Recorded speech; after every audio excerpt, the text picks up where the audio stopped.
اب مسلمانوں آپ دیکھیے کہ آغاز سے پیغمبر اسلام کو خدا مانا گیا، کہاں لکھا ہے؟ یہ آئیے دکھاتے ہیں۔ یہ دیکھیے، یہ ہے سیرت ابن حشام، یہ دیکھ لیجیے،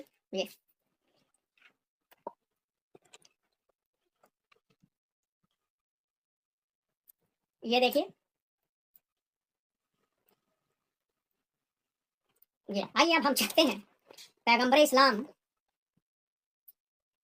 یہ صفحہ نمبر دیکھ لیجیے 921۔ تو سارے مسلمان اور مسیحی آپ دیکھیں گے کہ یہاں پر کیا لکھا ہوا ہے۔ آئیے چلتے ہیں، یہ دیکھیے ابو ہریرہ کہتے ہیں جب انتقال ہوا پیغمبر اسلام کا، جب انتقال ہو گیا، ابو ہریرہ لکھتے ہیں، یہ دیکھیے، یہ دیکھیں، عمر لوگوں سے وہی گفتگو کر رہے تھے، ابو بکر نے کہا ہے عمر پیچھے ہٹو، خاموش رہو، پھر عمر خاموش نہ رہے، جب ابو بکر نے دیکھا عمر خاموش نہیں رہتے تو لوگوں کی طرف متوجہ ہوئے، لوگوں نے جب ابو بکر کی گفتگو سنی تو سب ان کے پاس آ گئے اور عمر کو چھوڑ دیا، ابو بکر خدا کی حمد و ثنا بیان کی، پھر کہا اے لوگوں، جو شخص محمد کی پرستش کرتا تھا ہو تو بے شک خداوند زندہ ہے، کبھی نہیں مرے گا۔ پھر ابو بکر نے یہ آیت پڑھی، یہ غور سے دیکھ لیں، جو شخص، یہ دیکھیے، پیغمبر اسلام کی پرستش کرتا ہو تو وہ بے شک خدا زندہ ہے، کبھی نہیں مرے گا۔ تو لوگوں کی توقع کیا تھی پرویز صاحب؟ جی، لوگوں کی توقع ہم دیکھتے ہیں کیا ہے، وہ کہہ رہے ہیں جو شخص، اور یہ کوئی عام شخص نہیں کہہ رہا، جناب ابو بکر کہہ رہے ہیں کہ لوگ کیا کرتے تھے، یہ دیکھیے پیغمبر اسلام کی پرستش کس طرح سے کرتے تھے۔ میرے بھائی، حضرت ابو بکر صدیق رضی اللہ تعالی عنہ کے خطبے والی حدیث آپ کی سمجھ میں نہیں آئی اور آپ نے بغیر سوچے سمجھے اتنا بڑا دعویٰ کر دیا کہ معاذ اللہ کچھ صحابہ نبی پاک صلی اللہ تعالی علیہ وسلم کو خدا مانتے تھے۔ اس کے باوجود ہم آپ کو بڑی محبت سے دعوت دیتے ہیں کہ آپ اپنی اصلاح کیجئے۔ ہم مسلمانوں کے ہاں دوسرے خدا کا کوئی تصور نہیں ہے۔ آپ اگر ایک عام مسلمان سے بھی پوچھیں گے جو پڑھا لکھا نہیں ہے، وہ بھی آپ کو بتائے گا کہ اللہ کے علاوہ کوئی دوسرا خدا نہیں ہے۔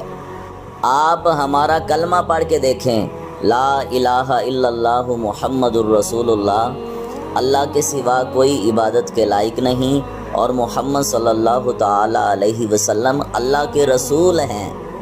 ہمارے ہاں تو اللہ کا تعارف ہے، قل هو اللہ احد، اللہ ایک ہے، اللہ الصمد، اللہ بے نیاز ہے، لم یلد ولم یولد، نہ کوئی اس سے پیدا ہوا نہ وہ کسی سے پیدا ہوا، ولم یکن لہ کفوا احد، اور کوئی اس کا ہمسر نہیں۔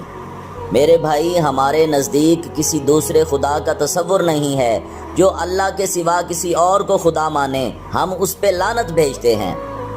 مسلمان چاہے جس مرضی فرقے سے تعلق رکھتا ہو، وہ اہل حدیث ہو، دیوبندی ہو، اہل سنت ہو، آپ اس سے پوچھ کے دیکھیں، وہ آپ سے یہی کہے گا کہ اللہ ایک ہے اور اللہ کے سوا کوئی عبادت کے لائق نہیں۔ جب ایک عام مسلمان کو اس بات کا پتہ ہے کہ اللہ ایک ہے، اللہ کے سوا کوئی عبادت کے لائق نہیں، تو صحابہ جو اتنے افضل لوگ ہیں، جن کو قرآن نے فرمایا کنتم خیر امہ، یہ چنے ہوئے لوگ ہیں، جن کے بارے میں اللہ تعالیٰ نے ارشاد فرمایا اولئک ھم المؤمنون حقا، یہ وہ مومن ہیں جو حق پہ ہیں۔ اتنے اعلیٰ، اتنے افضل، اتنے اکمل، اتنے عظیم لوگ، وہ اللہ کے سوا کسی اور کو رب کیسے مان سکتے ہیں؟ آپ نے اسلام پہ بہت بڑا جھوٹ باندھا ہے، ایسا جھوٹ جس کی بنیاد ہی کوئی نہیں۔ آپ کو اگر اسلام کا مطالعہ کرنے کا شوق ہے تو پھر آپ کو یہ بھی پتہ ہونا چاہیے کہ جب نبی پاک صلی اللہ تعالی علیہ وسلم کے پاس کوئی کافر آتا اور وہ آ کے عرض کرتا یا رسول اللہ میں نے اسلام قبول کرنا ہے، تو آپ صلی اللہ تعالی علیہ وسلم اس سے گواہی لیتے۔ آپ فرماتے کہو اشہد ان لا الہ الا اللہ وحدہ لا شریک لہ واشہد ان محمدًا عبدہ ورسولہ، اس بات کی گواہی دو کہ اللہ کے سوا کوئی عبادت کے لائق نہیں، وہ اکیلا ہے، یکتا ہے، اور اس بات کی بھی گواہی دو کہ محمد صلی اللہ تعالی علیہ وسلم اللہ کے بندے اور اس کے رسول ہیں۔ تب تک کوئی مسلمان ہی نہیں ہو سکتا جب تک وہ توحید کی گواہی نہ دے دے۔ میرے نبی نے ہمیں اتنی خالص توحید سکھائی کہ پہلے نبیوں کی امت میں تعظیمی سجدہ جائز تھا، جیسا کہ سیدنا حضرت یوسف علیہ السلام کو ان کے ماں باپ اور بھائیوں نے سجدہ کیا تھا، تعظیمی سجدہ۔ لیکن نبی پاک صلی اللہ تعالی علیہ وسلم نے ارشاد فرمایا لوگو اللہ کے علاوہ کسی اور کو تعظیمی سجدہ بھی حرام ہے۔ مسلمان اللہ کے سوا کسی اور کے سامنے سر نہیں جھکا سکتا۔ مسلمان کا سر کٹ تو سکتا ہے، اللہ کے سوا کسی اور کے سامنے جھک نہیں سکتا۔ آپ لوگوں کو مسلمانوں کے بارے میں نالج نہیں ہے اور آپ الزام لگا دیتے ہیں۔ اس میں آپ کے علم کی کمزوری ہے، ہمارا کوئی قصور نہیں۔ کچھ لوگ تو یہ بھی کہتے ہیں کہ مسلمان بیت اللہ کو سجدہ کرتا ہے۔ میرے بھائی، قبلہ سمت کو کہتے ہیں، سجدہ صرف اللہ کی ذات کو ہے۔ ہمارے بزرگوں نے لکھا ہے کہ اگر کوئی شخص عبادت کے وقت بیت اللہ کی طرف منہ کر کے سجدہ کرتا ہے اور اس کے دل میں یہ خیال آ جائے کہ میں بیت اللہ کو سجدہ کر رہا ہوں، تو جیسے ہی وہ سجدہ کرے گا دائرہ اسلام سے خارج ہو جائے گا۔ آپ لفظ مسلمان کی ڈیفینیشن کو نہیں سمجھے تو سیدنا حضرت ابو بکر صدیق رضی اللہ تعالی عنہ کے خطبے والی حدیث کو کیا سمجھیں گے؟ پہلے سیدنا حضرت ابو بکر صدیق رضی اللہ تعالی عنہ کے خطبے کو سمجھ تو لو۔ جب نبی پاک صلی اللہ تعالی علیہ وسلم نے دنیا سے پردہ فرمایا، اس وقت صحابہ کے اوپر غموں کا پہاڑ ٹوٹ چکا تھا۔ صحابہ بہت دکھی تھے اور غم میں مبتلا تھے۔ غم کی شدت ایسی تھی کہ اس کا اندازہ آپ سیدنا عمر ابن الخطاب رضی اللہ تعالی عنہ کے رویے سے لگا سکتے ہیں۔ آپ تلوار نکال کے یہ فرما رہے تھے، جس نے یہ کہا میرے نبی فوت ہو گئے ہیں، میں اس کا سر اس کے تن سے جدا کر دوں گا۔ اس سے اندازہ لگائیں کہ صحابہ اندر سے کتنا ٹوٹ چکے تھے۔ بے شک نبی پاک صلی اللہ تعالی علیہ وسلم آخری نبی ہیں، ان کے بعد کوئی نبی نہیں، ان کی کتاب کے بعد کوئی کتاب نہیں، ان کی شریعت کے بعد کوئی شریعت نہیں۔ لیکن نبی پاک صلی اللہ تعالی علیہ وسلم کے پردہ فرمانے کے بعد وہ ظاہری رابطہ صحابہ کا جو نبی پاک صلی اللہ تعالی علیہ وسلم سے تھا وہ تو ختم ہو گیا، سلسلہ وحی تو ختم ہو گیا۔ آیتوں میں اللہ مومنوں سے گفتگو کرتا، ان کو جنت کی خوشخبریاں سناتا، اللہ اپنی رضا کی خوشخبریاں سناتا۔ ان الذین آمنوا وعملوا الصالحات اولئک هم خیر البریہ جزاؤہم عند ربہم جنات عدن تجری من تحتها الانہار خالدین فیہا ابدا رضی اللہ عنہم ورضوا عنہ۔ اللہ فرما رہا ہے میں ان سے راضی اور یہ مجھ سے راضی، ذالک لمن خشی ربہ۔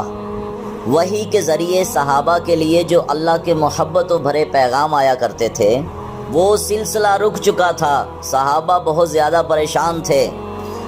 کچھ صحابہ شدت غم کی وجہ سے یہ سوچ رہے تھے کہ اللہ کے محبوب تو دنیا سے پردہ فرما گئے، اللہ کے حبیب غم زدوں کے غم خار، بے سہاروں کے سہارا، یتیموں محتاجوں کی مدد کرنے والے۔ اب آپ کے ظاہری وصال کے بعد ہم اپنا دکھڑا کس کو سنائیں گے، اپنے غم کس کو سنائیں گے؟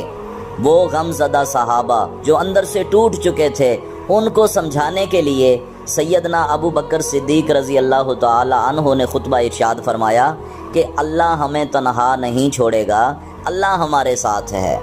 جو بھی نبی پاک صلی اللہ تعالی علیہ وسلم کی شریعت اور قرآن کے اوپر عمل کر کے زندگی گزارے گا، اللہ اسے تنہا نہیں چھوڑے گا۔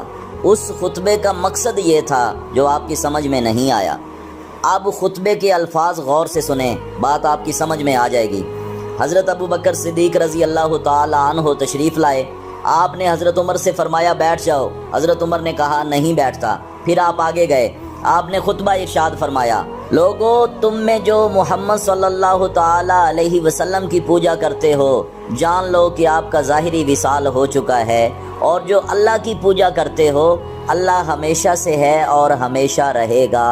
آپ کے سمجھانے کا مطلب یہ تھا کہ جیسے 1,24,000 پیغمبر دنیا میں تشریف لائے پھر ان کا وصال ہوا، بالکل اسی طرح نبی پاک صلی اللہ تعالی علیہ وسلم کا بھی وصال ہوا، کیونکہ آپ نبی ہیں۔ ہم ان کی پوجا تو نہیں کرتے تھے، ہم تو ان کے احکامات پہ عمل کرتے تھے، ہم تو ان کی شریعت پہ عمل کرتے ہیں۔ قیامت تک ان کی شریعت پہ عمل ہوتا رہے گا، لوگ ان کے نقش قدم پہ چلتے رہیں گے، لیکن ہم عبادت تو اللہ کی کرتے ہیں۔ ہم عبادت تو اس اللہ کی کرتے ہیں جو ہمیشہ سے ہے اور ہمیشہ رہے گا، اور وہ ہمیں کبھی بھی تنہا نہیں چھوڑے گا، اس کی مدد آسمانوں سے ہمارے لیے اترتی رہے گی۔